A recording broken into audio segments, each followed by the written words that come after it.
Hello, dear students. In this video, we'll talk about a very small topic, which is a role of a capacitor in a half wave or a full wave rectifier.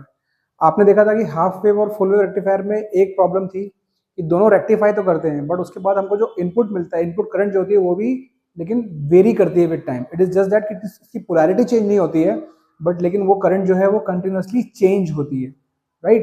You get a ripple. तो अभी हमारा intention क्या है कि कहते हैं ना कि हमको और थोड़ा सा इसको कांस्टेंट की तरफ लेके जाना है. करंट हमको सेम डायरेक्शन में तो मिल गई, बट हम उसको कांस्टेंट भी रखना है. तो उसके लिए हम क्या करते हैं कि यहाँ पे लोड के, आप देख सकते हो ये जो लोड है, ठीक है, इसके पैरेलल में हमने, ठीक है, इसके पैरेलल में क्या लगा दिया है, एक कैपेसिटर लगा दिया है. पैरेलल में एक कैपेसिटर ऐड कर दिया है. तो इस कैपेसिटर को ऐड करने से क्या होता है कि ये capacitor during the increment cycle it gets discharge, और जब ये मतलब करंट डिक्रीज हो रही होती है तब ये थोड़ा चार्ज प्रोवाइड कर देता है. तो इसका मतलब कि लोड के अक्रॉस जो करंट है उसको ऑलमोस्ट एक कांस्टेंट कर देता है.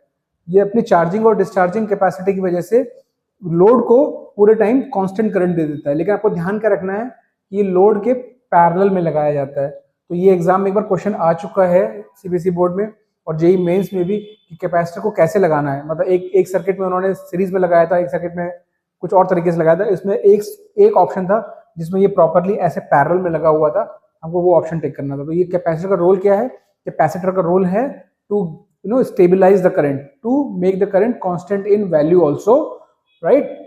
Because rectification तुमको डायोड से मिल गया था. तो मतलब जो रेक्टिफायर है, दो डायोड का कॉम्बिनेशन मिल गया, तो हमें फुल वेव रेक्टिफिकेशन था वो इससे मिल गया, लेकिन इस कैपेसिटर ने हमको उसको कांस्टेंट भी करके दे दिया थोड़ा सा. तो बेसिकली ये हमारा इनपुट वेव फॉर्म है और आप देख रहे हो हमारा output wave form is almost इस तरीके का मिल जाता है. ठीक है, थोड़ा सा रिपल इसमें भी माइनर रिपल्स रहते हैं, इस तरीके के रिपल्स रहते हैं, लेकिन वो काफी कम रहता है. मतलब इस तरीके से ऑलमोस्ट कांस्टेंट वैल्यू हमको मिलती है. तो इतना आपको डिटेल में नहीं जाना है, आपको ये समझना है कि बस ऑलमोस्ट आपको कांस्टेंट करंट मिल जाएगी लोड के अक्रॉस.